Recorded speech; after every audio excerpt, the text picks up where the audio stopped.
నన్ను పంపిన వాని యందు విశ్వాసం ఉంచి వాడు నిత్య జీవము గలవాడు, వాడు తీర్పులోనికి రాక. ఫస్ట్ వాడు ఏమవుతాడంటే తీర్పులోకి వెళ్ళడట. ఎక్కడికి వెళ్ళాడండి? తీర్పులోకి వెళ్ళడంట. దేవుని చిత్తంలో ఉంటాడంట, దేవుని కృపలో ఉంటాడంట, దేవుని కాపుదలలో ఉంటాడంట, దేవుని రక్షణలో ఉంటాడంట, దైవ సంబంధమైన వాటిలో వాడు ఉంటాడంట. చెబుతూ ఉన్న తీర్పులోనికి రాక మరణంలో నుండి జీవములోనికి దాటి ఉన్నాడని మీతో నిశ్చయంగా నేను చెబుతున్నాను. నరకంలో నుండి పరలోకంలోకి వెళ్ళడానికి దేవుడు ఒక గొప్ప అవకాశాన్ని వాడికి ఇస్తాడు. పరలోకంలోనికి వెళ్ళడానికి దేవుడు మార్గాన్ని చూపిస్తాడు. యేసయ్యే ఒక మార్గం అయిపోతాడు. ఆ మార్గాల గుండా మనల్ని ప్రయాణం చేయడానికి దేవుని కృప మన మీద ఉంటుంది అని దేవుని వాక్యం చెబుతూ ఉంది. అందుకే యెషయా గ్రంథంలో మనం చదివాం కదా, 6వ అధ్యాయం 5వ వచనంలో అంటాడు కదా, అయ్యో నేను నశించి తిని అని అంటాడు. ఏమనుందాం అక్కడ? అయ్యో నేను నశించి తిని, నశించిపోవచ్చున్నాను. అలాగే ఉంది అక్కడ.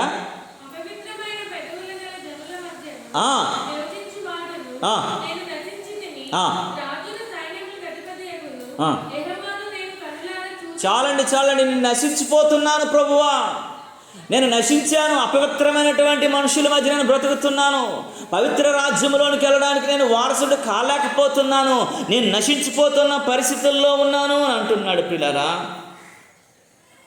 మరి మనము నశించిన వారిని వెతికి రక్షించటకే యేసు ప్రభు ఈ లోకానికి వచ్చాడు. కాబట్టి ఆ యేసు ప్రభువునందు నువ్వు విశ్వాసం ఉంచితే తప్ప నువ్వు నిత్య జీవము గలవారు కాలేవు అని దేవుని వాక్యం చెప్తా ఉంది. నిత్య జీవం గలవారం కావాలంటే మనం ఏం చేయాలి అని అంటే, ఒక వ్యక్తి అన్నాడు, యేసు ప్రభు వారి దగ్గరికి వచ్చాడు, నేను నిత్య జీవం గలవాడిని కావాలంటే నేను ఏం చేయాలా అని అంటే, నువ్వు ధర్మశాస్త్రాన్ని అంతటినీ పాటించు అని అన్నాడు. అతను ఎలా అంటాడా? మిక్కిలి ధనవంతుడు అంట ఆయన.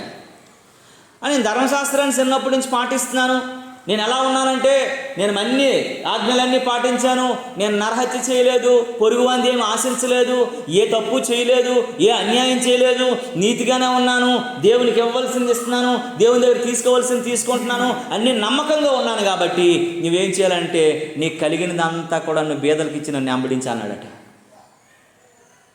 వెంటనే ఏం రాలేదు, ధనవంతుడి నోటి నుంచి మాట రాకుండా అక్కడ నుండి ఆయన వెళ్ళిపోయాడంట. దేవుని దగ్గరికి నువ్వు రావాలంటే నీ దగ్గర ఉన్న దాన్ని పట్టుకుని వస్తే దేవుడు ఇష్టపడ్డు. కొత్తగా న్యూ లైఫ్ స్టార్ట్ చేయాలా, జీరో నుండి స్టార్ట్ చేయాలా. దేవుడు కావాల్సింది అంతా కూడా, నీకున్న ఆశీర్వాదం అంతా కూడా ఎలా ఉండాలంటే ఇది నాకు దేవుడు ఇచ్చాడు అని చెప్పగలగాల. మీరు ఎవరినైనా చూడండి, అబ్రహాము తన ఇంటిని, తన బంధువుల్ని, తనకున్న ఆస్తిని అంతటిని విడిచిపెట్టి తన దేశాన్ని విడిచిపెట్టి వచ్చాడు. ఎలీషా తనకున్న పొలాన్ని, తనకి ఎద్దుల్ని విడిచిపెట్టి వచ్చాడు. పేతురు శిష్యులందరూ తనకున్నటువంటి వలను విడిచిపెట్టి ఆయన వెంబడించారు. పౌలు తనకు అంత కలిగిందంతా కూడా వదిలేసుకొని దేవుని దగ్గరికి వచ్చాడు. దేవుడు మళ్ళీ నిన్ను స్టార్ట్ చేస్తాడు. ఈరోజు నువ్వు దేవుని సేవకు వచ్చావా, లేదా దేవునిలో ఉండడానికి వచ్చావా, నీకు అంతా పోయిందని బాధపడిపోక. ఎప్పుడు దేవుని ఆశీర్వాదం ఎలాగంటే, ఇహలోకంలో నీ ఆలోచనతో సంపాదించిందంతా కూడా దేవునికి అవసరం లేదు. దేవుడు నీకు ఇవ్వడం స్టార్ట్ చేస్తాడు చూసావా, మళ్ళీ నువ్వు మోడైపోతావు, మొజ్జైపోతావు. ఆ మొద్దైపోయినటువంటి పరిస్థితిలో మళ్ళీ దేవుడు నిన్ను సిగిరిస్తింపజేస్తాడు చూసావా. ఆ సిగిరించినటువంటి ఆశీర్వాదం ఎలా ఉంటుందంటే, ఫలాలు మామూలుగా ఉండవు. అవి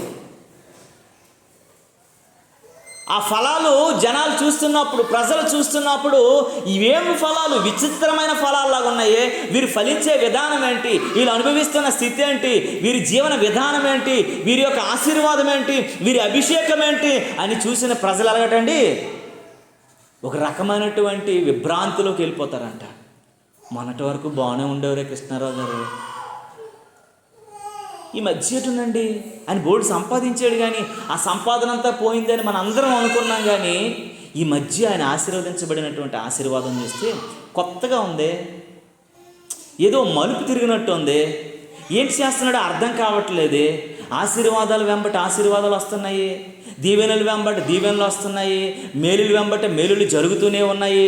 ఏం జరుగుతుందో తెలియదే, పెద్ద కష్టపడడే, పెద్దగా అందరిలో తిరగడే, పెద్దలో అందరితో సహవాసం చేయడే, కానీ దేవుడు ఏంటో ఆశీర్వదిస్తున్నాడు. అప్పుడు వాళ్ళు ఎవరిని జ్ఞాపకం చేసుకుంటారండి? దేవుడిని జ్ఞాపకం ఏమో ఈ మధ్య యేసుప్రభుని నమ్మిన తర్వాత వాళ్ళ దశ తిరిగిందిరా, వాళ్ళ సిరి తిరిగిందిరా, దేవుడు దీవెంచడం మొదలు పెట్టాడురా, మనం కూడా చేస్తున్నారా, మనం కూడా వెళ్తున్నారా, కానీ ఇలాగ లేదురా అనేటువంటిది దేవుడు అల్లో పెడతారు. దావీదుని చూసి అలాగే, దావీదు మొన్నటి వరకు పశువులు కాసుకునేవాడే, మొన్నటి వరకు సింపురు బుర్రతో ఉండేవాడే, వీడు మొన్నటి వరకు కటింగ్ లేకుండా ఉండేవాడే, మాసిన గుడ్డలతో బ్రతికేవాడే. ఈ మధ్యరా బాబు వీడికి ఒక ప్రత్యేకమైనటువంటి విలువ వచ్చేసింది.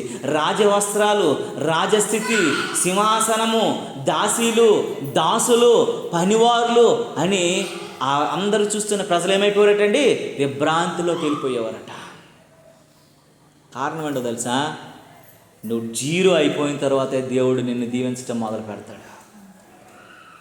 ఎంటీలోకి వెళ్ళిపోయిన తర్వాత అక్కడ అంటాడు కదా, చిగురు నుంచి మొద్దు పుట్టెను, ఆ మొద్దులో నుంచి పవిత్రమైన పరిశుద్ధమైన చిగురు వస్తుంది. అందులో తేడా ఉండదు. ఇంకా ఆ మొలిసినటువంటి దీవెన, ఆ మొలిసినటువంటి ఆశీర్వాదం, ఆ మొలిసినటువంటి దేవుడు అనుగ్రహించిన కృపట అపవిత్రమైనది కాదట, పాప సంబంధమైనది కాదట, సొంత ఆలోచన స్వభావితమైనది కాదట, మనము మన స్వార్థంతో సంపాదించింది కాదట. ఇది ఎలాంటిదట అండి? ఇది పవిత్రమైనది, పరిశుద్ధమైనది అంట. దేవుడిచ్చేది ఎలా ఉంటుందండి?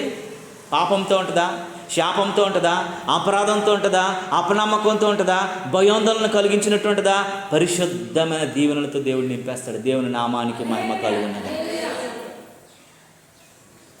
నువ్వు మరణంలో నుండి జీవంలోనికి దాటి వేసేస్తాడట, తీర్పులోకి వెళ్ళకుండా చేసేస్తాడంట మనల్ని.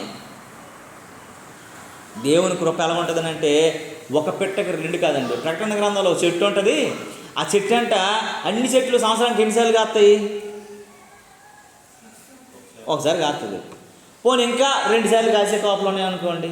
ఎందుకంటే మామిడికాయలు కూడా దమ్ములు మామిడికాయలు అని కూడా కాస్తూ ఉంటాయి. దాన్ని అనాసకాయలు అని అంటారు. పోనీ 2 సార్లు, పోనీ 3 సార్లు కాసే అనుకోండి. 3 పంటలు వరి వేస్తాం కనుక బాగా నీరు సౌకర్యం ఉంటే. కానీ ఆ చెట్టట నెలకు ఎన్నిసార్లు కాస్తుందటండి? 12 సార్లు సంవత్సరానికి కాస్తుందట. 12 కాపులు అంటే ప్రతి నెలకి కాపులేనంట. చూసినోడికి అందరికీ విచిత్రం అయిపోతుంది. పంట పండడానికే 3-4 నెలలు కావాలి కదా. పంట పండాలంటే 3-4 నెలలు కావాలి కదా. కానీ ఈ పంట ఏంటి, ఈ చెట్టు ఏంటి విచిత్రంగా ఉంది. ప్రతి నెలకి కాపు వచ్చేస్తుంది, ప్రతి నెలకి కోసేస్తూ ఉన్నారు, ప్రతి నెలకి మళ్ళీ ఈ కాపు ఒక పక్క వస్తుంది, కోస్తుండగానే ఆ పక్క నుండి మళ్ళీ పువ్వు వేసుకు వచ్చేస్తూ ఉందట. ఈ పక్క నుండి కాయలు కోస్తూ ఉన్నారు, ఆ పక్క నుండి పువ్వు వస్తూ ఉంది, ఆ పక్క నుండి పింజలు వస్తూ ఉన్నాయి, ఇంకా కాపులు కాస్తూనే ఉన్నాయి, కాపులు కాస్తూనే ఉన్నాయంట. ఇంకోటి ఏంటి తెలిసి విచిత్రము, ఆ కాపులు కాయటమే కాదట, ఆ ఆకులు కూడా ఔషధ సంబంధమైన ఆకులు అంట. అంటే ఏది పడడానికి లేదు. ఆ ఆకు పట్టుకుంటే చాలు మనుషులు బాగైపోతున్నారు. ఆ ఆకు పట్టుకుంటే చాలు అందరికీ స్వస్థత కలుగుతుంది. ఆ ఆకు కూడా విలువ వచ్చేసింది. కారణం ఏంటో తెలుసా? అదంట అభిషేకించబడినటువంటి ఆకు, అభిషేకించబడిన మొక్క. అది పరిశుద్ధమైనటువంటి మొజ్జులో నుంచి వచ్చినటువంటి మొక్క. అది కనుకనే అది ఫలింపడము మామూలుగా ఉండదంట. ప్రతిరోజు నిత్యము ఫలిస్తూనే ఉంటుందంట. దానికి ఎప్పుడు కూడా ఫలింపు లేనటువంటి స్థితే ఉండదంట. ఇంకొక చెట్టు కూడా ఉంది, చూపుకు మాత్రం ఎలా ఉందటండి? పుష్కలంగా ఆకులతో నిండిపోయి ఉంది, కానీ ఫలాలు మాత్రము నిష్ఫలం, ఒక్కటి కూడా కనబడలేదు. యేసు ప్రభు వారు దాన్ని చూస్తున్నారు. అంజూరపు చెట్టు వైపు చూస్తున్నప్పుడు 2 కాయలు తీసుకొని తిందామని యేసు ప్రభుకి ఆకలి ఎత్తదేటండి. కానీ దాని పరిస్థితి ఏంటో, ఎంత బాగా ఉన్నావు కదా, మంచి పుష్కలంగా ఆకులతో నిండిపోయి ఉన్నావు కదా, నువ్వు ఇలా ఉన్నావు కదా, అలా ఉన్నావు కదా, నీకేముందంటే ఒక్క కాయ కూడా లేదంట. ఫలించని ప్రతి చెట్టుని దేవుడు ఏం చేస్తాడంటే నరికి అగ్నిలో పడేస్తాడు. కనుకనే మనము ఫలించగలగడానికి కావలసిన కృపను దేవుడు ఇవ్వగలిగిన వాడని దేవుని వాక్యం చెప్తుంది. దేవుని నామానికి మహిమ కలుగునుగా. హల్లెలూయా, హల్లెలూయా. అందుకే చూడండి, ఈ యొక్క దర్శనంలో యెషయా దేవుని గూర్చి, దేవుని మందిరమును గూర్చి ఆయన ఏం మాట్లాడుతున్నాడంటే, చూడండి 2వ అధ్యాయం, యెషయా గ్రంథంలో 2వ అధ్యాయం తెరిస్తే 2వ అధ్యాయం 3వ వచనాన్ని చదవండి పిల్లరా, త్వరగా.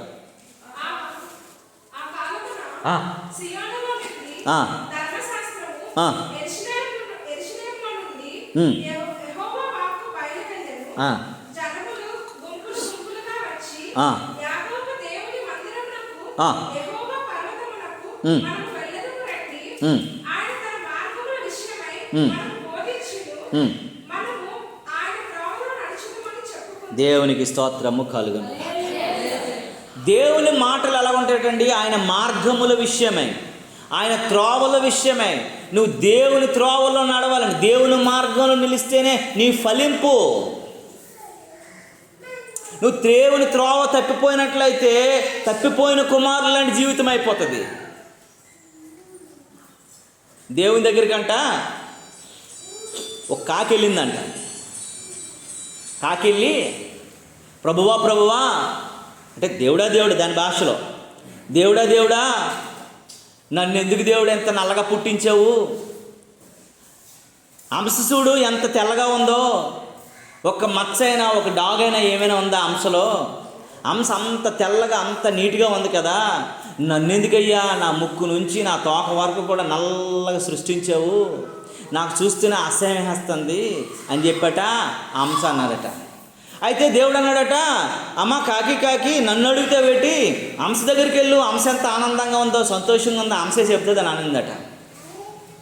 అంశ దగ్గరికి వెళ్ళి కాకి అడిగిందంట, అంశ అంశ నువ్వు చాలా బాగున్నట్టు ఉన్నావు, తెల్లగా ఉన్నావు, చక్కగా ఉన్నావు, నేనైతే చాలా నల్లగా చూసావా ఎంత భయంకరంగా ఉన్నానంటే, నా బాధలు నీకేం తెలుసు కాకి, నువ్వు ఎక్కడైనా బతకగలవు, నిన్నెవడు పట్టుకోడు, నిన్నెవడు ముట్టుకోడు, నువ్వు స్వేచ్ఛగా ఉంటావు, నువ్వు బాగుంటావు. నా బాధలు ఇన్నన్నీ కాదు, నేను ఎంత బాధను అనుభవిస్తున్నానో నా దుఃఖం నీకు తెలియదు, నా బాధ నీకు తెలియదు, నా స్థితి నీకు తెలియదు, నేను ఎన్ని రకాలైనటువంటి బాధలు అనుభవిస్తున్నానో నీకు తెలియదు, ఈ యొక్క నీళ్ళు నేనున్నాను అనిందట. తర్వాత నెమల దగ్గరికి వెళ్ళమనిందట. నీకంటే దేవుడు అడిగాడట, అంశ ఏదో చెప్తుందండి, మరి నెమలు వెళ్ళిన అడుగుతానని దేవుడికి అడిగితే నెమల దగ్గరికి వెళ్ళిందంట. నెమలనిందంట, నువ్వేం చేస్తుంటావు, నన్ను ఇదిగో జూ పార్క్లో పెట్టేశారు, వచ్చిన వాళ్ళందరూ కూడా ఫోటోలు తీస్తున్నారు, నాతో ఆడుకుంటున్నారు, నాతో నవ్వుతున్నారు, కొంతమంది రాయిలు వేస్తున్నారు నా మీద, నా బాధ నీకు తెలియదని చెప్పేసి ఆ కాకితో నెమలు చెప్పిందంట. తర్వాత చిలక దగ్గరికి వెళ్ళిందంట. చిలక చిలక నీకు రంగు రంగులు ఇచ్చాడు దేవుడు, నాకైతే మాత్రము ఎలా ఉంచాడంటే ఒక నల్లగా ఉంచాడనిందంట. చిలక అనిందంట, పిచ్చిదనా నువ్వెంత స్వేచ్ఛగా ఉన్నావో, ఎంత బాగున్నావో, నేనైతే ఈ పంజరంలో నానా హింస అనుభవిస్తున్నాను. అందరూ వస్తున్నారు, రంగు రంగులు ఉన్నామని చెప్పి నన్ను తీసుకొచ్చి పట్టేసి పంజరంలో పెట్టేస్తున్నారు, నాకు స్వేచ్ఛ లేదు, సంతోషం లేదు, ఆనందం లేదు, నా బ్రతుకంతా కూడా నువ్వు అదో గతిలాగా అయిపోయింది, నీదే బాగుందని చెప్పిందంట. ప్రియమైనటువంటి దేవుని బిడ్డలరా, మనము కాకికి ఎవడు కూడా చూడండి ఎంత భయంకరమో కదా, కాకికి ఎంత స్వేచ్ఛో. కొన్నిసార్లు మనం ఎలా ఉన్నామని సంతోషపడము, మనమున్న స్థితిలో మనం ఆనందించము, మనమున్న స్థితిలో మనము దేవుని వేడుకోము, మనమున్న స్థితిలో దేవుని నామాన్ని గణపరచము, మనమున్న స్థితిలో దేవుని సంతోషపెట్టము, మనమున్న స్థితిలో దేవుని నామమును బట్టి ఆనందించే వారంగా ఉండమని దేవుని వాక్యం చెబుతుంది. దేవుని నామానికి మహిమ కలుగునుగాక. చూసారా, దేవుడు మనం సరిగా ఉన్నప్పుడే అనేకమైనటువంటివి పంపిస్తూ ఉంటాడు. ఈ మధ్య కరోనా అనేది ఒకటి పంపించాడు కదా, దేశమంతా ప్రపంచమంతా విలవిలలాడిపోయింది, చాలామంది చచ్చిపోయారు. ఒకటి మీరు గుర్తుపెట్టుకోండి, మాస్కులు వేసుకొని బయటికి వెళ్లకుండా ఉన్న ప్రతి మనిషికి చాలా వరకు కరోనాలు వచ్చాయి. మన ఇంట్లో పెంచుకున్న కాకి ఇది కోడి కరోనా వచ్చింది ఏంటి? దాన్ని ఎవడైనా కట్టాడా? దాన్ని ఎవడైనా ఉంచాడా? దాన్ని ఎవడైనా వద్దన్నాడా? దానికి మాస్క్ వేసాడా? దానికి వ్యాక్సినేషన్ వేసాడా? ఏం చేసింది? కోడి చక్కగా తిరిగింది. మన ఇంట్లో పెంచుకున్న కుక్క ఉంది కదా, కుక్క కరోనా వచ్చిందేంటి? మనం నోరు అలా వదిలేసే ఉంటుంది పాపం కుక్క, అయినా సరే మాస్క్ లేదు, ఏమి లేదు, ఈదులను బడి ఉంది, దానికి రాలేదు. కానీ మనుషులకి ఏం చేసింది? అందరి మీదకి వచ్చింది. చూసారా, దేవుని చిత్తం ఏంటో తెలుసా? దేవుడు ఎవరిని హింసించాలో, దేవుని చిత్తానికి ఎవరు దూరంగా ఉన్నారో వాళ్ళ మీదకే పంపిస్తాడు. కరోనా మనుషుల మీదగా పంపించాడు, జీవరాశులు ఏమి చచ్చిపోలా. లక్షలాది మంది మనుషులు చచ్చిపోయారు తప్ప ఒక్క జీవరాశి కరోనా వల్ల చచ్చిపోయిందని ఎక్కడైనా పేపర్లో న్యూస్ విన్నామా మనము? విన్నామమ్మా? వినలే. ఏ కరోనా వల్ల ఒక్క జీవరాశి చచ్చిపోలేదండి. ఎవరు చచ్చిపోయారు? మనుషులే లక్షల మంది చచ్చిపోయారు. నేను మనం గుర్తు ఎరగాల. నీవు ఆలోచించాలి. అయ్యో నేను నశించి తినే, నేను దేవుని మార్గాల్లో నడవాలని, దేవుని చిత్తంలో ఉండాలని, దేవుని యొక్క కృపను మనం పొందుకునే వారంగా ఉండాలని, దేవుని కాపుదల్లో మనం బ్రతకాలని, దేవుని చిత్తానుసారంగా ఉండాలని దేవుడు మన కొరకట అనుక్షణము ఆయన మన కొరకు ఆలోచిస్తూ ఉంటాడని దేవుని వాక్యం చెబుతుంది. దేవుని నామానికి మహిమ కలుగును గాక. హల్లెలూయా, హల్లెలూయా. ఏ స్థలములోనైనా దేవుని మార్గమును బోధించబడతాయో, ఏ స్థలములో దేవుని త్రోవలను మనము నేర్చుకుంటామో, ఆ త్రోవలను మనం అనుభవిస్తామో, ఆ దానిలో మనము జీవిస్తామో, ఆ బ్రతుకు, ఆ జీవన విధానమే దేవునికి యోగ్యకరమైనటువంటిదని దేవుడు వాక్యం చెబుతుంది. దేవుని నామానికి మహిమ కలుగును గాక. కీర్తనల గ్రంథం 27వ కీర్తనలో ఒక మాట చెప్పబడింది ప్రియులారా. కీర్తనల గ్రంథము 27వ కీర్తన చూడండి ప్రియులారా. కీర్తనల గ్రంథము 27వ కీర్తన 27వ కీర్తన 4వ వచనాన్ని చదవండి. దేవుని వాక్యం ఇలా మాట్లాడుతూ ఉంది. యెహోవా యొద్ద ఒక్క వరం అడిగితిని, దాన్ని నేను వెతుకుచున్నాను. యెహోవా ప్రసన్నతను చూడుటకు, ఆయన ఆలయములో ధ్యానించుటకు నా జీవితకాలం అంతా నేను యెహోవా మందిరంలో నివసించగోరుచున్నాను. దావీదు అంటున్నాడు, నేను ఒక్క వరం అడిగాను. ఆ వరం ఏంటి? నా జీవితకాలం అంతా, అంటే నేను చచ్చిపోయే తర్వాత, నా చచ్చిపోయిన స్థితిగతుల్లో కూడా నేను ఎక్కడ ఉండాలని కోరుకుంటున్నాను? దేవుని మందిరంలో ఉండాలని కోరుకుంటున్నాను. నా జీవితకాలం అంతయు నేను యెహోవా మందిరంలో నివసింపగోరుచున్నాను అంటాడు ఆయన. మనమేం అడుగుతాం? దేవుడు మనకు కనబడ్డాడు అనుకోండి సడన్గా, మనం ఏం అడుగుతాము? ప్రభువా నీకు తెలుసు నాకు ఏమేమి ఉన్నాయో, ఆ లిస్ట్ అంతా నువ్వు తీసుకొని అన్నీ త్వరగా పంపించితే నేను సూపర్ అయిపోతున్నాను అనుకుంటాం. కానీ దావీదుకి తెలిసి ఏంటంటే ఎక్కడా సంతోషం లేదు, ఎక్కడా ఆనందం లేదు, ఎక్కడా ఏ రకమైనటువంటి ఇది లేదు కనుకనే అక్కడైతేనే ఉందని. చూసారా, కాకికి తెలియదు అంశ సంతోషంగా ఉందో అనుకోండి. కాకికి తెలియదు ఏం సంతోషంగా ఉందో అనుకోండి, నెమల సంతోషంగా అనుకోండి. కాకికి తెలియదు చిలక సంతోషంగా ఉందనుకుంది. అవన్నీ ఒకటి జూ పార్కులో ఉంటే, ఇంకొకటి బోన్లో ఉంది, ఇంకొకటి పంజరంలో ఉంది. ఏం చేయాలో అర్థం కాని పరిస్థితిలో స్వేచ్ఛ లేనివిగా మిగిలిపోతున్న పరిస్థితిలో ఉన్నాయి. కానీ కాకే స్వేచ్ఛగా ఉంది. నోవాహు కాలం నుంచి స్వేచ్ఛగానే ఉంది కాకి. సరే, అన్నీ ఉన్నప్పటికీ కూడాను నోవాహు కాకినే పంపించాడు. చూసావా, ఇక్కడ చిలకలు ఉన్నాయి, పావురాలు ఉన్నాయి, ఇంకా బోల్డెన్ ఉన్నాయి. జతలుగా వస్తే ఎవరిని పంపించాడు? కాకిని పంపించాడు. ఆయనకు కూడా తెలిసేటో కాకిని ఎప్పుడు నచ్చడో, కాకి ఎక్కడికి వెళ్ళి తిరిగి వచ్చేస్తుంది అని చెప్పేసి. కానీ కాకి లోక సంబంధమైనటువంటి ఆలోచనలు ఉండిపోయింది. దేవుని నామానికి మహిమ కలుగును గాక. హల్లెలూయా. కనుక దావీదు అంటాడు, ప్రభువా నాకు ఇవన్నీ కలిగినప్పటికీ, ఇన్ని ఉన్నప్పటికీ నా వరం, నాకు ఒక్క వరం నాకు కావాలి ప్రభువా. నాకు ఆ ఒక్క వరం ఏంటంటే నేను జీవితకాలం అంతా కూడాను ఎక్కడ ఉండాలని కోరుకుంటున్నాడండి? ఆయన మందిరంలో ఉండాలని కోరుకుంటున్నాడు. దేవునికి స్తోత్రము కలుగునుగా.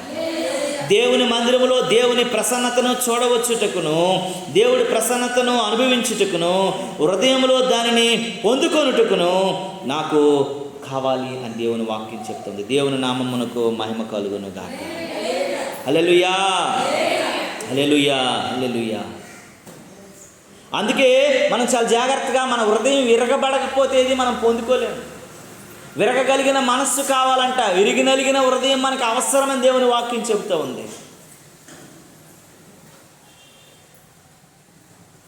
పగలని నేల పంటనివ్వదట, పగలని నేల పంటనివ్వదట. విరగని మేఘం అంట వర్షింపదంట. మేఘం విరగలేదు అనుకోండి, వర్షం పడదు. అలా మేఘాలు ఉన్నంత మాత్రాన్ని రాదు, అది విరగాల. నేల పగలలేదు అనుకోండి, దున్నబడలేదు అనుకోండి, అది పంట రాదు.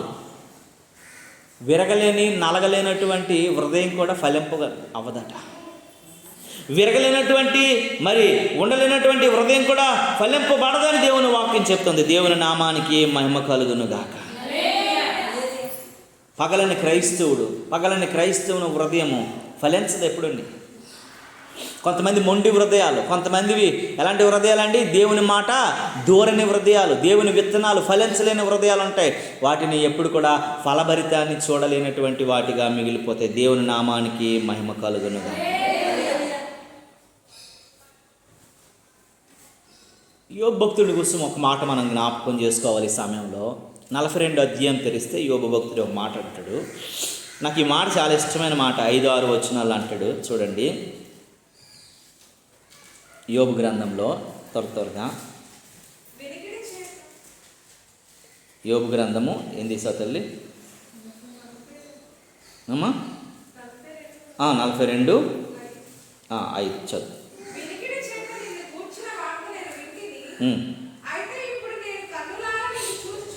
చూడండి, నేను ఇంతకుముందు ఎన్నో మాటలు దేవుడు ఇలాంటోడు, గొప్పోడు, ఆశ్చర్యకరుడు, ఆలోచనకర్త, నిత్యుడగు తండ్రి, సమాధానకర్త, యోగ అధిపతి, ఆయనకు అసాధ్యమైనది ఏమి లేదు, సమస్తము సాధ్యమనట నేను వినికిడి చేత అనేకమైన మాటలు నేను విన్నాను. ఇప్పుడు నేను కన్నులారా చూచుచున్నాను. కావున నన్ను నేను అసహించుకొని ధూళిలోను బూడిదలోనూ పడి పశ్చాత్తాపపడుచున్నాను. దేవునికి స్తోత్రము కలుగునుగా.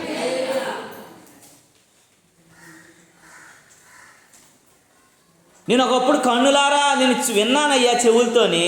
ఇప్పుడు నేనేం చేస్తున్నాను? నీ గొప్పతనం ఏంటో కన్నులారా చూస్తూ ఉన్నాను. కాబట్టి నేను ధూళి లాంటి వాడిని, నేను అలాంటి వాడిని, ధూళి లాంటి వాడిని, బూడిద లాంటి వాడిని. ఇప్పుడు నాకు అర్థమైంది, నేను యథార్థవంతుడినని, నేను గొప్పవాడినని, నా పిల్లల కొరకు బలులు ఇస్తున్నానని, నా పిల్లల కొరకు అర్పణలు ఇస్తున్నానని, నాలో ఏ పాపం లేదని నేను గర్వంగా బ్రతికానయ్యా. నీ వాక్యాన్ని చెవులతో విన్నంత కాలం కూడా నేను అదే గొప్ప అనుకున్నాను. ఇప్పుడు నువ్వేంటో నేను కన్నులారా చూస్తున్నప్పుడు నేను ధూళి లాంటి వాడిని, నేను బూడిద లాంటి వాడిని, ఇప్పుడు నేను పశ్చాత్తాపడుతున్నాను అంటున్నాడు ఆయన. దేవుని గొప్పతనం తెలిసిన తర్వాత పశ్చాత్తాపంలోకి వెళ్ళిపోయాడంట. దేవుని గొప్పతనం తెలిసిన తర్వాత బాధలోకి వెళ్ళిపోయాడంట, ఇబ్బందిలోకి వెళ్ళిపోయాడంట. దేవుని గొప్పతనం తెలిసిన తర్వాత ఒక రకమైనటువంటి దీనిలోకి వెళ్ళిపోయాడట. ఆ యోబు కోసము దేవుడు ఎలాంటి సాక్ష్యం ఇచ్చాడండి? నీ యథార్థవంతుడు, సైతాన్ గాడితో దేవుడు ఫైట్ చేసేస్తున్నాడు. ఎవడరా నువ్వు? యోబు కొరకు నీకేం తెలుసురా? అలాంటి యథార్థవంతుడిని, అలాంటి నీతివంతుడిని, అలాంటి పరిశుద్ధుడిని, అలాంటి పవిత్రుడిని, అలాంటి దేవునికి భయపడేవాడిని, దేవుని చిత్తాన్ని నెరవేర్చినవాడిని నువ్వు చూసి మాట్లాడుతున్నావా? ఎవడిని పెడతాడిని తీసుకొచ్చి నా దగ్గర నిలబెట్టి మాట్లాడుతున్నావా? యోబుని గురించి ఫస్ట్ నువ్వు విచారించు అని అన్నాడు. అంత నీతిపరుడు, అంత న్యాయవంతుడు, అంత యథార్థవంతుడని యోబు ఏమంటున్నాడండి? నేను ధూళి లాంటివాడిని, నేను బూడిద లాంటివాడిని. నిన్ను చూసినప్పుడు నీ గొప్పతనం ఏంటో నాకు అర్థమైంది. నేను నిన్నప్పుడంతా కూడా నాకు అర్థం అవ్వలేదు. ఆ మాటలన్నీ కొన్నిసార్లు పెడచెవిని పెట్టాను. చూసినప్పుడు నాకు అర్థమవుతుంది ప్రభువా. నేను అందుకే ఏం పడుతున్నానటండి? పశ్చాత్తాప చెందిపోతున్నాను అంటాడు. విరిగిన మనసు ఎప్పుడు వచ్చేస్తుందటండి? విరిగిపోయిందంట ఆయన మనసు, బద్దలైపోయిందంట. ప్రభువా నేను ఎంత అయోగ్యుడిని, అసమర్థుడిని, అర్థం చేసుకోలేని వాడినా అని చెప్పేసి 2 రొట్లు, 5 రొట్లు 2 చిన్న చేపలు ఆ పిల్లోడికి వాళ్ళ అమ్మ క్యారేజ్ కట్టింది కదా. ప్రార్థనకి వెళ్ళడానికి ఎన్ని రొట్లమ్మా? 5 రొట్లు 2 చిన్న చేపలు కట్టింది. ఎంతమంది కోసం కట్టింది అది? ఆ క్యారేజ్ ఒక బాబు కోసం కట్టింది. 5,000 మంది కోసమా, ఒక బాబు కోసమా? కరెక్ట్గా చెప్పాలా? ఒక బాబు కోసం కట్టింది. అది విరవగానే ఆ రొట్టి విరవగానే ఎంతమందికి ఆహారం అయింది? నువ్వు విరవబడినంత కాలం కూడా, నువ్వు విరవబడగలిగిన నలగబడినంత కాలం కూడా, నువ్వు విరగబడిన హృదయం కానప్పుడు అంత కూడాను నువ్వెవడికి ఉపయోగకరంగానే ఆశీర్వాదకరంగా ఉండవు. రొట్టి విరవక ముందు ఒక్కడికి మాత్రమే ఆహారం, వాడు ఒక్కడికి మాత్రమే ఆకలి తీర్చగలిగింది, వాడు ఒక్కడికి మాత్రమే దీవెనకరంగా ఉంది. రొట్టి ఎప్పుడైతే ఇరవబడిందో ఎంతమందికి అండి? 5,000 మందికి ఆహారంగా పనిచేసింది, ఆశీర్వదించబడింది. నువ్వు విరవబడగలిగిన అనుభవంలోకి వెళ్ళినప్పుడు నువ్వు అనేక మందికి దీవెనకరంగా మారిపోతావు. అనేక మందికి ఆశీర్వాదకరంగా మారిపోతావు, అనేక మందికి మేలుకరంగా మారిపోతావు. విరవబడగలిగిన అనుభవంలోనికి మనం వెళ్ళగలగాలి. దేవుని నామానికి మహిమ కలుగును. యోబు పశ్చాత్తాపంతో హృదయం అంతా బాధపడిపోయాడంట. నువ్వెంత గొప్పడు, నిన్ను చూసి నాకు అర్థమవుతుంది ప్రభువా. ఎందుకంటే నిన్ను చూచిన కన్నులతో ఈ లోకమందు ఎవరినైనా కనలేను స్వామి. ఇహమందు ప్రవహించు చలయేరులన్నీ మృగతృష్ణలై కనిపించినట్టున్నాయి ప్రభువా. అవన్నీ సెలయేరులా కనబడుతున్నాయి, కానీ అవన్నీ మృగతృష్ణలు, ఎండమావులు. మనం ఎండలో వెళ్తున్నప్పుడు, బండి మీద వెళ్తున్నప్పుడు రోడ్డు మీద ఆ ముందున ఎక్కడో నీరు ఉన్నట్టు కనిపిస్తూ ఉంటుంది. ఆ దగ్గరికి వెళ్తే ఏముంటుంది? ఏముంటుంది అక్కడ. కానీ దేవుడు అంటున్నాడు, ఆయన చూసిన కన్నులతో యోబు అంటాడు, నేను ఎవరిని చూడలేకపోతున్నాను. ఆశ్చర్యం అయిపోయింది ప్రభువా, నేను ఇప్పుడు నాకు ఇంత గొప్పవాడిని, ఇంత గనుడిని, ఇంత ధనవంతుడిని, ఇంత అసలు నా ముందు తూర్పు దిక్కు ప్రజల్లో ఎవడో కనబడలేరు అనుకున్నాను. కానీ నిన్ను చూడగానే నాకు అర్థమైంది, నేను ధూళి లాంటోడిని, బూడిద లాంటోడిని. మోకరించి పశ్చాత్తాపంలోకి వెళ్ళిపోయి హృదయం మిరగొట్టుకున్నాడు అంట ఆయన. విత్తనం విరుగకపోతే ఫలించునా, కష్టాలు లేకపోతే కిరీటమే వచ్చునా. విరగకపోతే ఏం రాదండి. విరగగలిగినటువంటి హృదయం మనసులోనికి మనం రావాలని దేవుని వాక్యం చెప్తుంది. ఒకసారి ఆ యోబులోనే చూడండి, 40 అధ్యాయంలోకి వెళ్ళండి. 40 ఆ పక్కన ఉంటుంది 40 అధ్యాయం చూడండి. 40 అధ్యాయం 4వ వచనంలో చూడండి. చిత్తగించుము, నేను నీచుడను, నేను నీకు ఏమని ప్రత్యుత్తరం ఇచ్చేదను. చూడండి, నేను ఎలాంటి వాడిని అంటాడండి. పశ్చాత్తాపడట, నేను నీచుడును, నేను నీకు ఎలాగో జవాబు చెప్పగలనని చెప్పేసట ఇలా ఉన్నాడట. అక్కడ ఏమనుంది? అదే ఉందా? నోరు మూసుకొని ఉంటాను. నేను అంత గనుడిని కాదు ప్రభువా.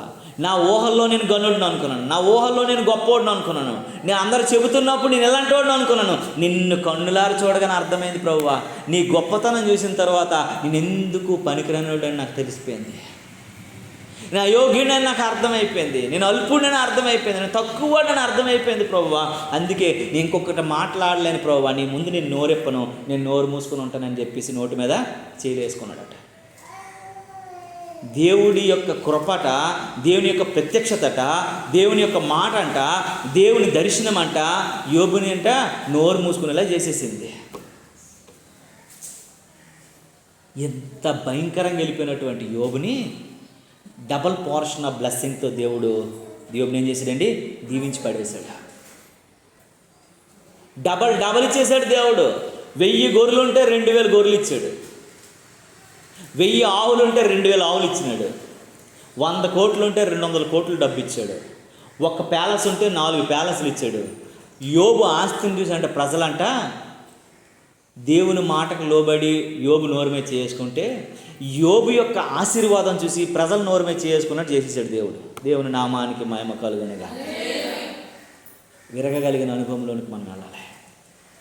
నువ్వు విరిగితే దేవుడు అనేక మందిని నేను ఆశీర్వాదంగా మార్చేస్తాడు, అనేక మందికి దీవెనకరంగా మార్చేస్తాడు, అనేక మందికి మేలుకరంగా మార్చేస్తాడు, అనేక మందికి నీవు నీ గొప్పతనం తెలుసుకునేటట్లు దేవుడు మార్చేస్తాడండి. నువ్వు విరగగలిగిన అనుభవంలోనికి కానీ వస్తే నీ బ్రతుకుని అనేక మందికి ఎలాగుంటుందనంటే ఏంటో అక్కడికి వెళ్ళాలనిపిస్తుంది, ఆ మనిషిని కలవాలనిపిస్తుంది, ఆ మనిషితో మాట్లాడాలనిపిస్తుంది, ఆ మనిషిని చూడాలనిపిస్తుంది, ఆ మనిషితో సహవాసం చేయాలనిపిస్తుంది, ఆ మనిషి దగ్గర పని చేయాలనిపిస్తుంది. ఆ మనిషి రూపాయి ఇచ్చినా సరే 100 రూపాయల పని ఇవ్వాలా, కానీ రూపాయి ఇచ్చినా సరే ఆ మనిషి ఇచ్చిన దాన్ని బట్టి నేను సంతోషిస్తున్నానండి అనేటువంటి ఆప్యాయతల్లోకి నడిపించేస్తారట. యోబు ఎక్కడికి వెళ్ళాడండి? ప్యాలెస్లో ఉన్నోడు పెంట మీదకి వచ్చాడు. ఎక్కడ ఉండేవాడు యోబు? ప్యాలెస్లో ఉండేవాడు, రాజమందిరంలో ఉండేవాడు, మ్యాన్షన్లో ఉండేవాడు. అసలు ఆస్తి ఎక్కడెక్కడ ఉందో హద్దులు తెలియనంత గొప్పవాడు ఆయన. ఎక్కడికి వచ్చాడంటే అన్ని కోల్పోయి పెంట మీద కూర్చున్నాడు. ఆ పెంట మీద ఖాళీగా ఉన్నాడా? ఓ భయంకరమైనటువంటి అనారోగ్యంతో గోక్కుంటున్నాడట, బూడిద రాసుకొని పెంట మీద. ఇప్పుడు పెంట అంతే, అంత ఏ పెంట లేదు అసలు, ఎక్కడ పెంటలే కనబడట్లేదు. అప్పుడు పెంటలు అంటే ఏంటి? పొయ్యి బూడిద, తర్వాత ఆవుల యొక్క పేడ పెంట, అవి తినేసి గడ్డి మట్టేసినటువంటిది అన్ని పెంటలో పడేవి. ఈ పొయ్యి బూడిది కూడా వేసేవారు అందులో. అలా పెంటలకల్లా బూడిది తెచ్చి వేసేయంటారు అనేవారు. ఆ రోజులన్నీ పోయాయి. ఇప్పుడు అసలు పెంట ఎలాగ ఉంటుందని ఎవరిని అడిగితే పెంట అంటే ఏంటి అన్నట్టు మనుషులు కొత్తగా అయిపోయారు. ఆ పెంటలో వచ్చినటువంటి పేడ వల్లనే గోబర్ గ్యాస్ అనేది వెనకాల మా ఇంట్లో ఒక చిన్న నందలేసేసి దాంట్లో పెట్టి గ్యాస్ పోయి ఫస్ట్ వచ్చేది, వాడేవాళ్ళం అప్పుడు. ఇప్పుడు అంతేమైపోయిందంటే అవన్నీ తెలియదు జనాలకి. పెంట అంటే ఏంటో తెలీదు. డస్ట్బిన్ అట ఏంటంటే తెలుస్తుంది దీక్షి, డస్ట్బిన్ అక్కడేముంటుంది, డస్ట్బిన్ ఉంటుంది కదా, వీళ్ళు చెప్తారనమాట ఆ బిన్నులోకి వచ్చేసరిలో.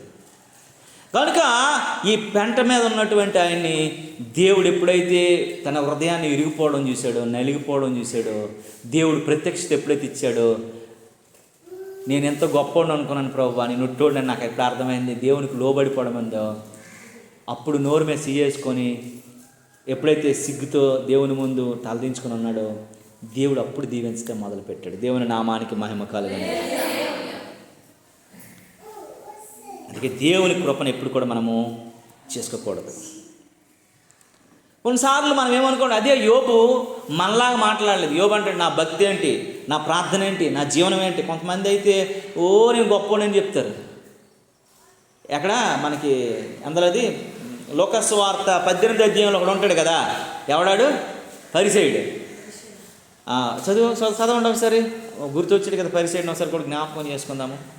లోకస్వార్త 18వ అధ్యాయం 10వ వచనం నుంచి అనుకుంటాను. సత్యం అంటే ఏం త్వరగా.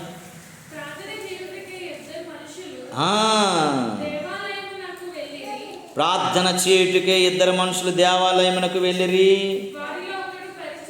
వాళ్ళలో ఒకడు పరిసయ్యుడు, ఒకడు సొంకరి. చదువమ్మా.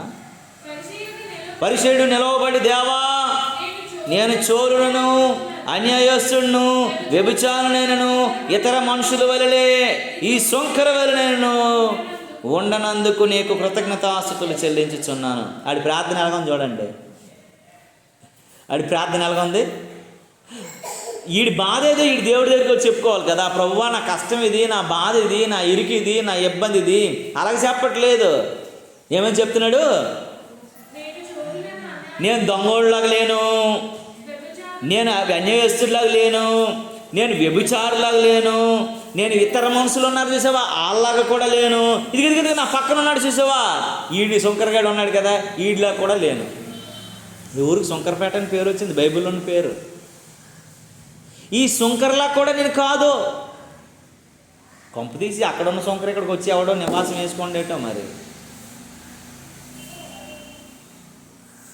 ఈ శంకర్లా కూడా కాదని ఎవరు చెప్తున్నారు, పరిసయ్యుడు మాట్లాడుతున్నాడు. కింద చదువు తల్లి. వారమునకు 2 మార్లు నేను ఉపవాసం ఉంటాను. నా సంగతి ఏంటో నీకు తెలుసా, వారం రోజు 2 సార్లు ఉపవాసం ఉంటాను, పచ్చి మంచినీళ్ళు తాగకుండా నిష్టగా ఉంటాను ప్రభువా. నేను నా సంపాదన అంతట్లో 10వ వంతు నేను చెల్లించేస్తాను ప్రభువా. తనలో తాను ఏం చేసుకుంటున్నాడటండి, ప్రార్థన చేసుకుంటున్నాడట. నేను దశమ భాగం ఎత్తాను, నేను ఉపవాసం చేస్తాను. ఇది ఎవరు దేవుడు అంటున్నాడు, పిచ్చోడు నీది ఎవరికి కావాలరా, ఏట్రా నువ్వు వేసిన ముష్టి వల్ల నేను బతుకుతాను అనుకుంటున్నావు ఏట్రా. ఈ కొండ నాది, ఈ సృష్టి నాది, ఈ భూమి నాది, ఈ ఆకాశం నాది. అసలు ఆకాశం నా సింహాసనం, భూమి నా పాదపీఠం. నేను కాలుతో కాదురా, నా ధూళితో తన్నెత్తి నువ్వు పడిపోతావు, నాకు నువ్వు ఇస్తున్నావు అని ప్రభావాలు పలుకుతున్నావు ఏంటని దేవుడంట ఆయన చూసి ఏం చేస్తున్నాడు, అపహాసించుకుంటున్నాడు, నవ్వుకుంటున్నాడంట. అయితే శంకరి దూరంగా నిలవబడ్డాడంట. ఎంతో దూరంగా నిలవబడ్డాడు. పేదోడు, ఎలా ఏం లేనోడు, ఏ పరిస్థితిలో అసలు ఎవరికి ఊహించలేనోడు.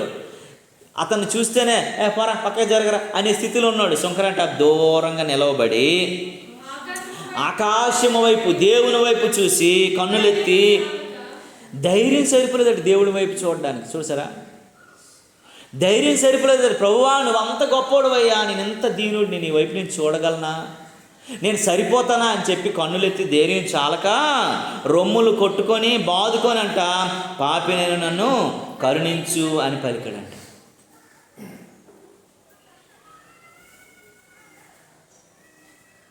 పాపినైన నన్ను కరుణించు అని పలకగానే 14వ వచనం, అతని కంటే ఇతడు నీతిమంతుడిగా తీర్చిదిద్దబడి తన ఇంటికి వెళ్ళిన నీతో చెప్పుచున్నాను, తనను తాను హెచ్చించుకునేవాడు తగ్గించబడును, తనను తాను తగ్గించుకునేవాడు హెచ్చించబడును. దేవుడు అన్నాడంట, ఒరే పరిచయుడని వీడిని చెప్పావు కానీ నీకంటే ఆయన నీతిమంతుడని దేవుడు చెప్పేసి. మనం ఎలా ఉన్నాము? విరిగిన హృదయంతో దేవుని సన్నిధిలో లేకపోతే, నలిగిన హృదయంతో దేవుని సన్నిధిలో లేకపోతే, దేవునికి ఇష్టమైన మనుషులుగా లేకపోతే నువ్వెన్ని చేసిన వేస్ట్. అసలు ఏమి ఇవ్వలేదు శంకర్. ఏమి ఇచ్చాడండి శంకరే? దేవుని వైపు చూడడానికి కూడా ధైర్యం సరిపోకుండా వచ్చాడు. కానీ మనస్ఫూర్తిగా నా దేవుడు నన్ను కరుణించేవాడు, కాపాడేవాడు, ఆయన తప్ప నాకు ఎవడూ లేడని దేవుని సన్నిధిలో హృదయం పగలగొట్టుకున్నాడు. కాబట్టి నీతిమంతుడిగా ఎంచబడ్డాడు. అసలు ఒరిజినల్గా అయితే నేను వారానికి 2 సార్లు ఉపవాసం ఉంటున్నానని చెప్పినోడి కంటే ఈయన రోజు ఉపవాసం చేస్తున్నాడు ఆకలి దప్పులతో. నువ్వు దేవునిలో విరిగిపోతే, దేవునిలో నలిగిపోతే, దేవుని చిత్తం నువ్వు అప్పగించబడితే దేవుని దీవెన మామూలుగా ఉండదట. నువ్వు అయోగ్యుడివు, అల్పుడు, యోగ్యత లేనివాడు అయినప్పటికీ కూడా దేవుని కృప నీ మీద దేవుడిచ్చేస్తాడు. దేవుని నామానికి మహిమ కలుగునుగా. హల్లెలూయా. అందుకే విరగగలిగిన అనుభవంలోనికి రావాలి. రొట్టెలు ఇరవబడ్డాయి కాబట్టి 5,000 మంది పురుషులకు పంచగా, అంటే 5,000 మంది పురుషులు ఉన్నారంటే 5,000 మంది స్త్రీలు. ఇప్పుడు సంఘంలో పురుషుల కంటే స్త్రీలు 3 ఓటలు ఉంటారు, అంటే 20,000 రొట్టెలు. మరి పిల్లలు వాళ్ళకు ఓట వేసుకుందాం, 25,000 రొట్టెలు. 25,000 కాక ఇంకెన్ని మిగిలాయి? 12 గంపలు మిగిలిపోయాయంట. కొన్ని 12 గంపలు అంటే కనీసం ఒక 1000 రొట్టెలు వేసుకుందాం, ఇంకా మిగిలే. ఇరిగిస్తే అంత ఆశీర్వాదించబడతాం, విరవబడితే అంత దీవించబడతాం, విరవబడగలిగిన అనుభవంలోనికి వెళ్తే అంత మేల్కొల్పబడతామని దేవుని వాక్యము హెచ్చరిస్తుంది. దేవుని నామానికి మహిమ కలుగును గాక. హల్లెలూయా, హల్లెలూయా. దేవుని మందిరంలో ఇరిగినటువంటి హృదయం, పగిలిన హృదయం అయితే దేవుడంట క్షేమము, ఆనందాన్ని అన్ని రకాలుగా కలుగు చేస్తాడట. ఇంకొక ఆయన ఉన్నాడు, ఈయన గురించి మీకు చెప్పి నేను ముగిస్తాను పిల్లరా. ఈయన ఇతరులను చూసి బాధపడిపోతూ ఉంటాడు. ఇతను ఎలా అంటాడు? ఇతరులను చూసి బాధపడిపోతూ ఉంటాడు. సుంకరాలు అంటాడు, ఈడ్లాంటోడు కాదు అని ఆడి కోసం వాడు చెప్పుకున్నాడు. పరిసయుడు ఈడ్లాంటోడు నేను కాదు, ఆడలాంటోడిని కాదు, నేను గొప్పవాడు నేను చెప్పుకున్నాడు. కానీ ఈడు ఎలాంటోడు అంటే తెలుసా? ఆశీర్వదించబడిన వాళ్ళని చూసి ఉడుకుపోవడం. ఇది ఇంకా భయంకరమైన జబ్బు. చూడండి 73వ కీర్తనలో ఈ మనిషి కనబడతాడు మనకి. ఆశాప్ అనేటువంటి ఒక వ్యక్తి. ఆసాప్ అని ఒక వ్యక్తి తెలుసు కదా మనకి. ఆసాప్ కొరకు చదువుకున్నాం కదా, కీర్తనలు రాశాడు. 73వ కీర్తన మొదటి నుంచి చూడండి పిల్లరా.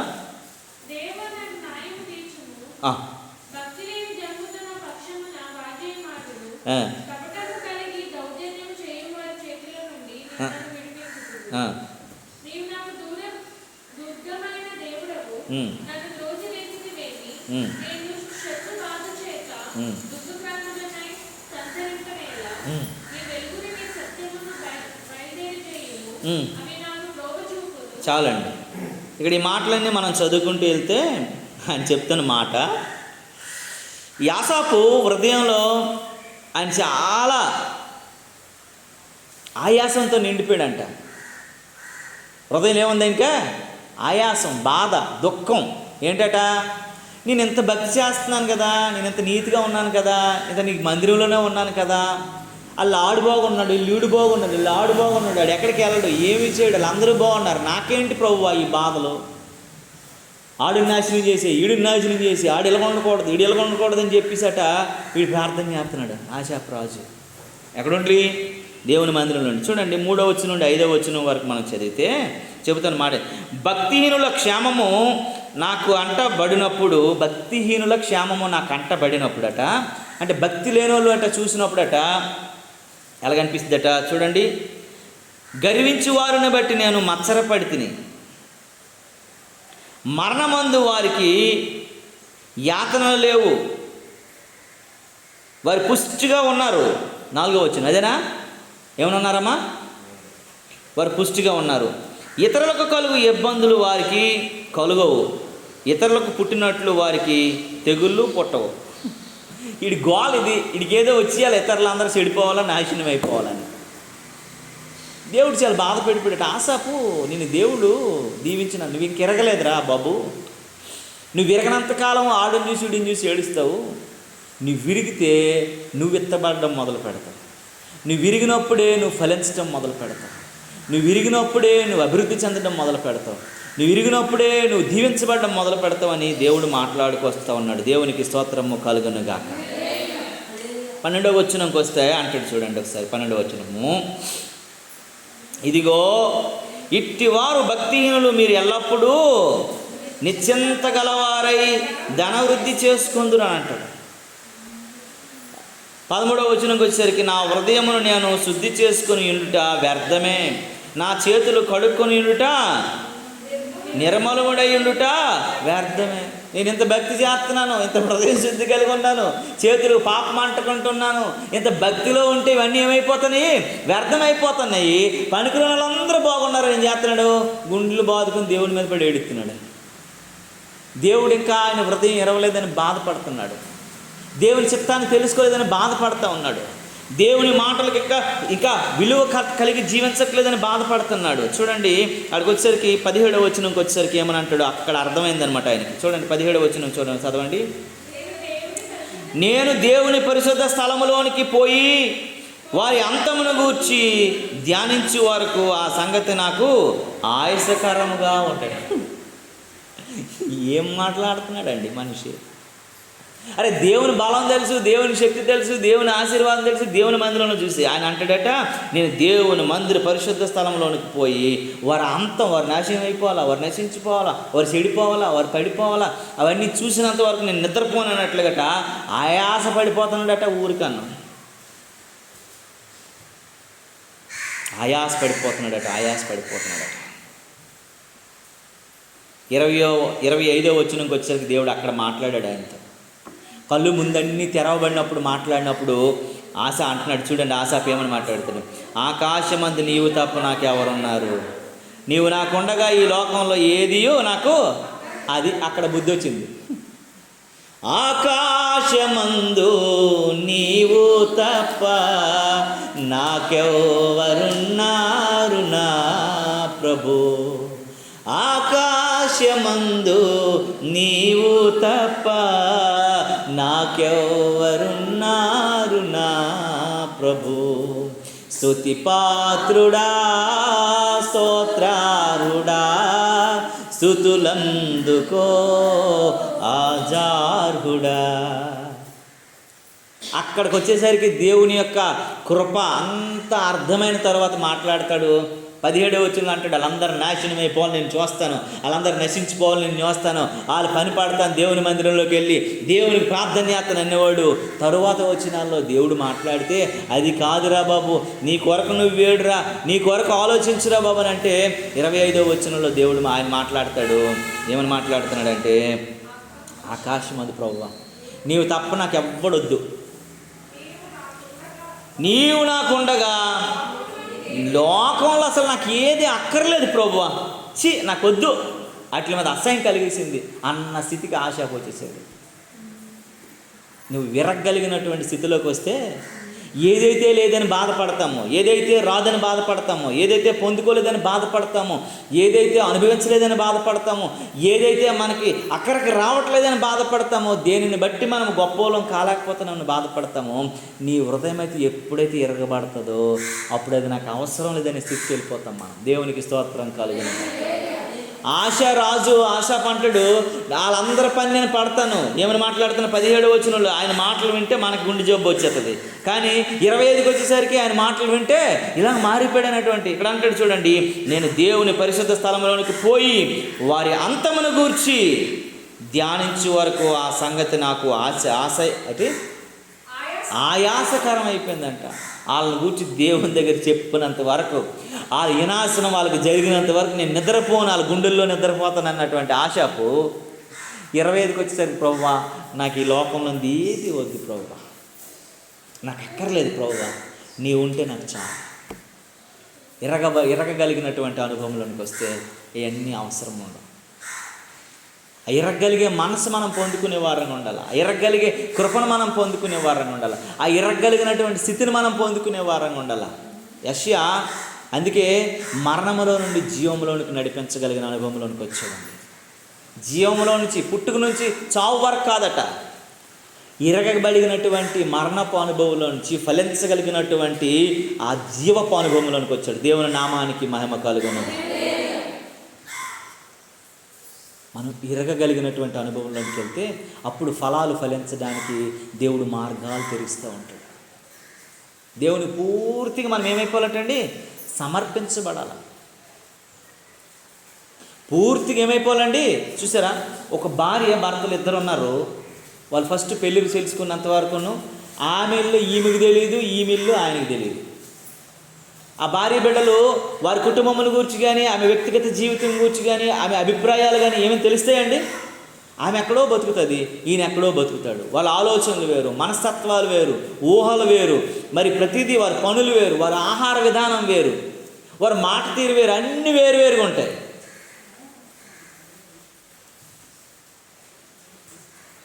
తరువాత అభిరుచులన్నీ ఏమైపోతాయంటే ఒకటైపోతాయి.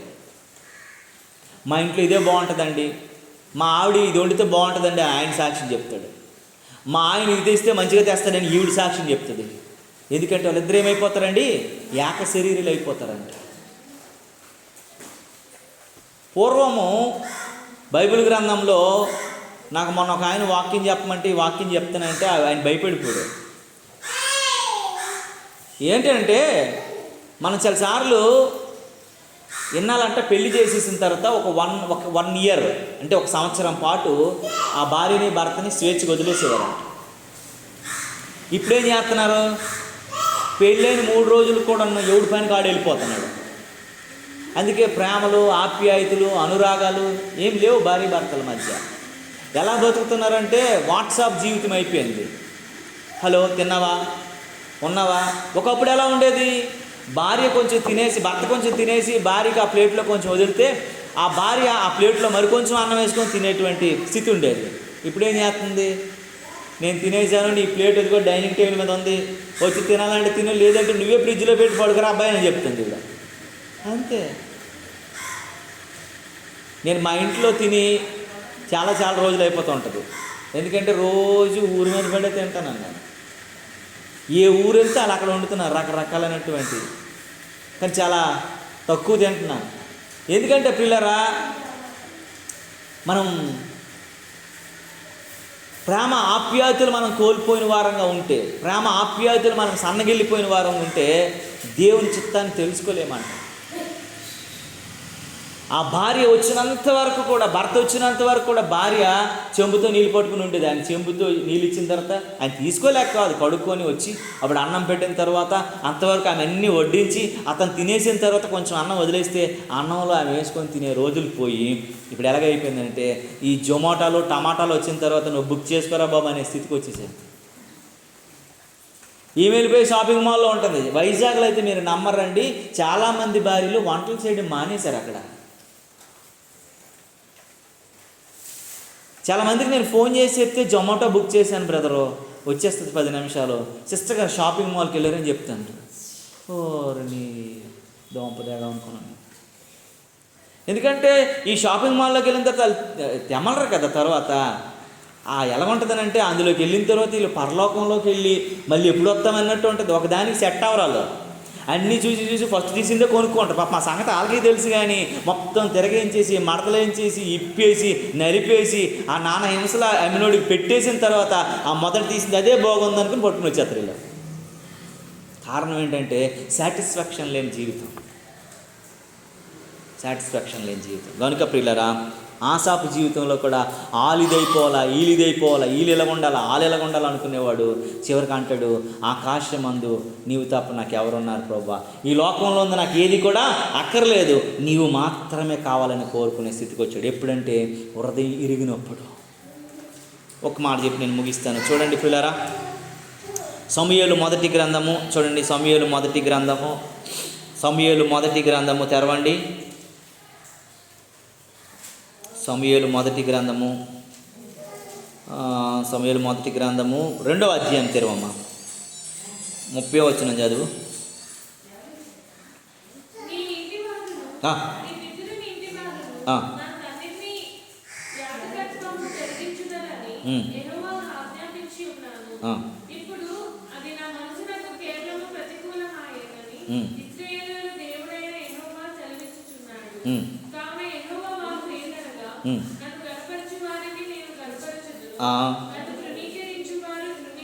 దేవుని నామానికి మహిమ కలుగును. దేవుడు మనల్ని ఎలా ఉంచాలనుకుంటాడంటే ఇప్పుడు కూడాను ఆయన యాజకులుగా ఉంచాలనుకుంటాడట. నువ్వు అక్కడ ఆ ఆవరణంలో ఉండిపోవడం మనకి ఇష్టం ఉండదు. బలిపీఠపు పరిచర్య చేయాలని కోరుకుంటాడట ఆయన. దేవుడు ఎప్పుడు కూడా మన కుటుంబాన్ని కదండి, అక్కడ ఏమని రాసిందమ్మా, నీ ఇంటి వారు నన్ను రాసింది కదా, ఏమనుంది, ఒకరు కాదట, మన ఇంటి వారు అందరితో కూడా పాటు ఆయన బలిపీఠము పరిచర్య చేయించాలని కోరుకుంటాడట. అందుకే నువ్వు గణపరిస్తే దేవుడు నిన్ను ఏం చేస్తాడు, గణపరుస్తాడు. దేవుడు నువ్వు తృణీకరిస్తే దేవుడు నిన్ను తృణీకరిస్తాడు. చాలామంది అలాగైపోయారు. ఏసావు దేవుని తృణీకరించాడు, జ్యేష్ఠత్వాన్ని తృణీకరించాడు. కాబట్టి దేవుడు కూడా ఏసావుని ఏం చేశాడు, తృణీకరించేశాడు. ఇస్కరియోతు యోధా దేవుని తృణీకరించాడు. దేవుడు ఇస్కరియోతు యోధాని కూడా, వీళ్ళందరూ పశ్చాత్తాపడిన వాళ్ళు. కయ్యేను దేవుని తృణీకరించాడు, దేవుని మాటను తృణీకరించాడు. కయ్యేనుని దేవుడు ఏం చేశాడు, తృణీకరించేశాడు. కనుక నువ్వు విరగబడితే, నీ హృదయం విరగబడితే, నీ హృదయం ఇరిగినట్లయితే ఫలించడానికి సిద్ధంగా ఉంది. దేవుడు వేవేళగా నిన్ను మార్చేస్తాడు. ఆయన కరుణాపీఠం దగ్గర నిన్ను నిలవబెట్టుకుంటాడు. ఆయన గుప్పిట్లో నిన్ను ఉంచుతాడు. ఆయన హస్తాల్లో నేను భద్రపరుచుకుంటాడు. నిన్నే కాదు, నీ కుటుంబాన్ని అంతటినీ దేవుడు ఉంచుతాడంట. ఆయన యాజకత్వంలోనికి మలిచేస్తాడంట. ఎలా అంటే ఆయన మీద నువ్వు ఆధారపడినప్పుడు ఆయనే సమస్తం. ఇప్పుడు ఒక మాట మనం ఆలోచించుకోవాలి. చివరికి ఒక మాట ఏంటంటే, నువ్వు సంపాదించుకుంటే ఎంత, దేవుడే నీకు సంపాదించాలనుకుంటే అసలు అన్లిమిటెడ్. అది ఆకాశం ఆయన సింహాసనము, భూమి ఆయన పాదపీఠం. భూమి ఆయన కాలు పెట్టుకున్నంటే ఆయన చెయ్యాలను ఎంత ఉంటుంది, ఆయన గుప్పెళ్ళు ఇప్పుతాడట. అంటే ఆయన గుప్పెలు ఇప్పుడితే ఎలా ఉంటుంది, అసలు నువ్వు తట్టుకోగలవా? అంత దీవెనలతో నింపేస్తాడంట. నీ దగ్గర ఏమీ లేనప్పుడే దేవుడు ఆయన గుప్పులు విప్పడానికి ఇష్టపడతాడు. నీ దగ్గర ఏమి లేదు. చూడండి, సారేపతి విధవరాల దగ్గర ఏమీ లేదు పిండిలో, ఆ పూటకు మాత్రమే ఉంది. తర్వాత ఏం చేసింది, 3.5 సంవత్సరాలు ఏ పనికి వెళ్ళదు, ఏ పాటకి వెళ్ళదు, ఏది చేయకుండానే రోజు చక్కగా అన్నాం. ఎక్కడికి వెళ్తుంది, కుండి దగ్గరికి వెళ్తుంది, పిండి తెచ్చుకుంటుంది, బుడ్డి దగ్గరికి వెళ్తుంది, నూనె తెచ్చుకుంటుంది. సేమ్ మళ్ళీ రేపు మార్నింగ్ చూస్తే అంతే పిండి ఉంది, అంతే నూనె ఉంది. వారం రోజులకి అయిపోద్ది ఏమో, ఇలా గుండె మీద చేసుకుని ఫుల్ ఉంటుందట. అందరూ అంటున్నారట, నీకు భర్త లేడే, నీకు చుట్టం లేదే, నీకు ఆస్తి లేదే, ఎలా బతుకుతున్నావమ్మా అని అంటే, నా దేవుడు నాతో ఉన్నాడు అన్నట్టుగా.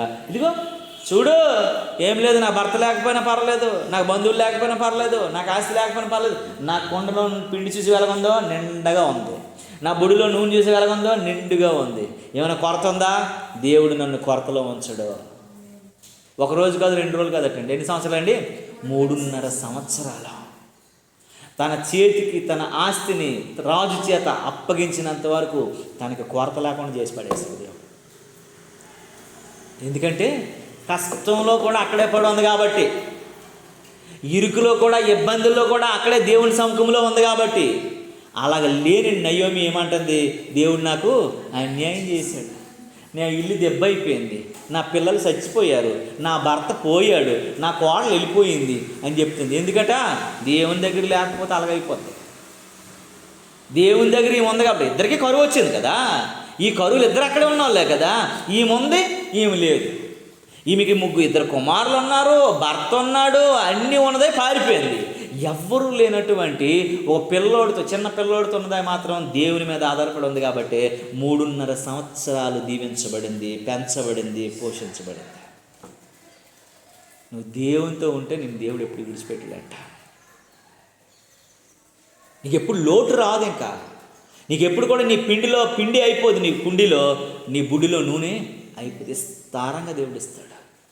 అందరికీ ఆశ్చర్యమైపోద్ది. అన్నీ వచ్చినప్పుడు కంటే లేనప్పుడే బాగా తింటారు. ఇలా అయితే జీడిపప్పులు బాదం పప్పులు తిన్నారు కరోనాలో. చాలామంది తిండి లేదు కానీ అప్పుడు పని లేదు, ఆఫీసు లేదు, ఏమండి ఇంట్లోనే రకరకాల రోజు చపాతీలు చేసుకుండేవారు. మధ్యాహ్నం అయితే సాయంత్రం చక్కగా తినేవారు. దేవుడు ఇప్పుడు కూడా మనకేం చేయడు, లోడ్ చేయడండి. దీవించబడడం అంటే ఏంటనుకుంటున్నారు, ఎప్పుడు మనకు లోటు లేకుండా వస్తాడు. కనుక నీవు నేను మనం ఎలా ఉన్నాం అలా ఆలోచించాలి. నీవు మరణము నుండి ప్రారంభించాలి నీ జీవము. నువ్వు ఇరగబడిన అనుభవంలో నుంచి వెళ్ళగలగాలి. అప్పుడే నువ్వు ఫలించబడగలుగుతావు, దీవించబడగలుగుతావు, ఆశీర్వదించబడగలుగుతావు. ఇట్టి మాటలు మన వినికిడిలో దీవించునుగాక. ఆమేన్. ప్రార్థన చేసుకుందాం పిల్లలు, అందరం కళ్ళు మూసుకున్నట్లయితే. పరిశుద్ధుడా, జీవము కలిగిన మా యేసయ్య, నీకే వందనాలు, స్తోత్రాలు, స్తుతులు చెల్లిస్తాం. నీ కృప, నీ కరుణ, నీ కాపుదల, నీ వాత్సల్యత మాకు అనుగ్రహించు ప్రభువా. నీ సన్నిధి తోడు మాకు ఇయ్యు ప్రభువా. నీ ప్రసన్నత మాకు ఇయ్యు ప్రభు అని మనం ఒక్కసారి హృదయాలు తెరిచి ప్రార్థన చేద్దాము. పరిశుద్ధుడా నాయన, నేను ఇంకా ప్రభువా నా జీవితంలో సుంకర్లాగా ఉన్నానేమో నాయన, ఇంకా నేను ప్రభువా నా జీవితంలో